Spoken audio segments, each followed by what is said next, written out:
Hello good people, I love Tekken. I truly think it's the best fighting game around, but it's a really hard game and it's very competitive. So these are some tips that I would like to give to beginners, and specifically beginners. If you are even mildly an intermediate player, I don't think you should watch this video because it's probably not very useful to you. But if you're just starting out or you've played for a while but get stuck at like the Dan ranks or the Teal ranks, this video is probably for you, and I hope a lot of it will be quite useful in your Tekken gameplay.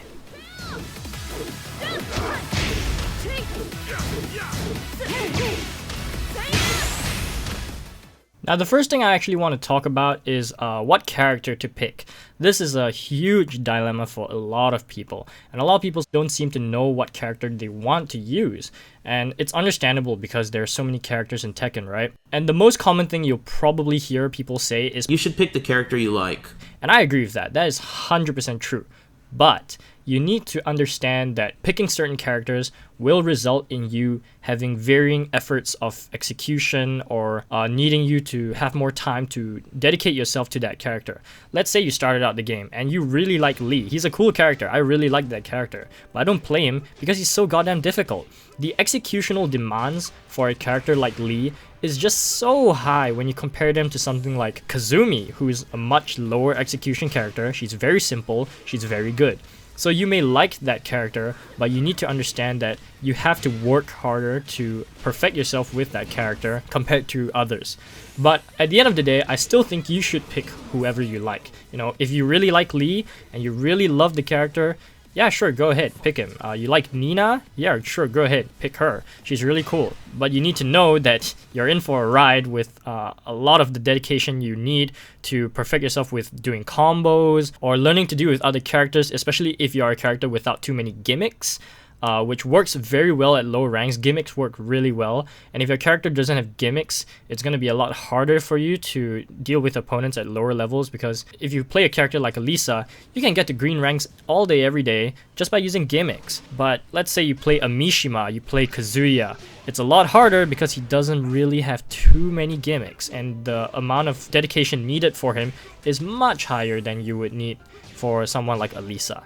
So just keep that in mind when picking a character. First thing I would like to talk about is actually learning how to punish. So if you are new to fighting games and you've never played any other fighting game, you probably don't know what it means to punish. Now this turns into the idea of learning basic frame data. So basically, in any fighting game, they usually run at about 60 frames per second, at least modern fighting games. And basically, each move has a certain number of frames where it starts up and before you start to hit your opponent or they block it. The fastest moves are generally 10 frames. And they're usually at the top of the move list, so you can find them really easily. And usually, you'll probably be using these to punish most moves that you see. Now, what does it mean to punish? When you block an attack, there are always these things called frame advantage and frame disadvantage. If your opponent does a move that is, say, minus 10 frames, and minus means they are at the disadvantage, you can punish them with a move that's 10 frames or faster. So, for example, a hop kick is usually minus 12. What does minus 12 mean? You can use a move that's 12 frames or faster to punish them every single time.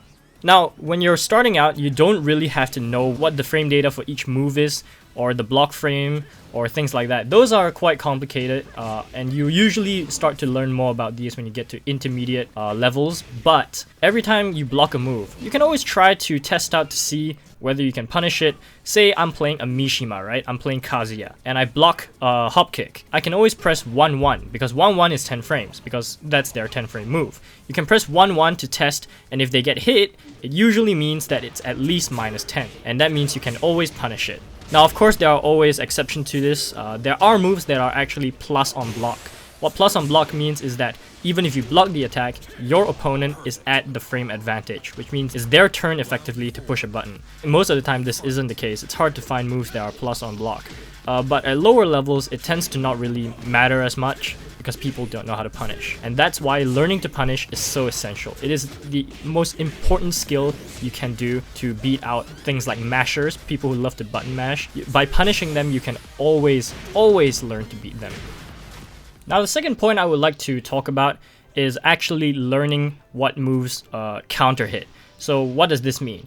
So when you're starting out in Tekken, especially at the lower levels, now you may see these amazing launchers like the electric, the electric wind god fist. That's crazy, right? It's a great move. It's one of the best moves in the game, but you likely won't land it most of the time. In fact, most of the time, you'll probably get a counter hit in.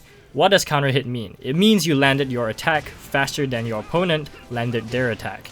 So, there are moves in this game that do this thing known as counter-hit launch, which means you can get a full combo off of them.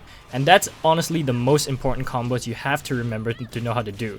Because learning how to get a counter-hit combo is way more important than, say, learning a specialized electric wind god fist combo, because you're very unlikely to land an electric wind god fist at low ranks. But at low ranks, you're gonna get counter hit all day, because your opponent loves to mash buttons. Now, of course, you can't always rely on this, because when you reach higher levels, people tend to not fall for the same frame traps, but you can always learn some setups. What do I mean by setups? So here is a really good example that I use all the time, because I'm a Kazumi player. This is Kazumi's down back 4. Down back 4 is +4 on hit. What does this mean?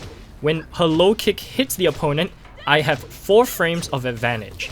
The fastest move in this game is 10 frames. If I do a move that's 14 frames or less, it will always beat out any move that they can do, because the fastest move they can do is 10 frames. But because I have 4 frames of advantage, my move will always come out 4 frames faster. So any move that I do that's faster than 14 frames will always beat theirs. This is Kazumi's Magic 4. This is her standing 4, and it's 11 frames. And because it's 11 frames, it will always beat out any move that the opponent does. And this move counter-hit launches. So, what does this mean? If I hit them with a down back 4, and then immediately press 4, and they decide to push a button, the Magic 4 will always counter-hit what they do. So this is a pretty basic setup for Kazumi. Kazumi players do this all day, every day to get a counter hit launch. And you can learn what your counter hit launches are with your character. Trust me, they will be really helpful for you, especially if you're fighting against people who love to press a lot of buttons. And this actually leads me to my third point, which is one of the most important things you can possibly learn how to do, which is don't keep pushing buttons.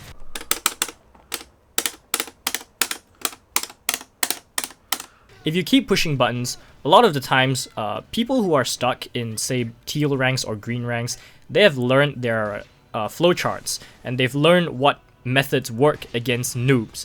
So what does this mean? They will set you up all day, every day, which links to what I said earlier, because like I said, if you get hit by Kazumi's down back 4 and you push a button, you're gonna get counter hit launched by her Magic 4. This is the kind of setup that a lot of people know to do against noob players, because noob players really like to push buttons. So stop pushing buttons. In fact, learn how to make space for yourself. You don't have to learn how to Korean backdash immediately. Of course, that's an advanced skill, but learning how to do, say, a backdash into a sidestep into a backdash, that will help you create some space for yourself, which opens up a lot of possibilities. If you know how to create space, you can do what's known as whiff punish. Now, there are 2 types of punishing in this game. There's block punish, which I told you about earlier, and whiff punish. If you can create space for yourself rather than constantly pushing buttons, you can always, say, make a safe move that they whiffed launch punishable, because they whiffed it. You have enough time to punish it with a full launcher. And this is so important, because people at lower ranks love to push a lot of buttons. If you just know how to make space for yourself and punish any move that they do with which they whiff with a whiff punish, you're gonna get so much mileage out of that. In fact, you're gonna condition them to not push so many buttons, and you can be a lot more offensive in turn. If you're fighting against characters that have really good pressure, like Hwarang or Josie, who have really long strings, you will likely get counter hit a lot if you push buttons, because these are characters that thrive on counter hit launches, and they thrive on people who love to push buttons while doing their strings. It's because of these that you have to learn how to avoid falling into those traps and stop pushing buttons, because that will really help you out a lot.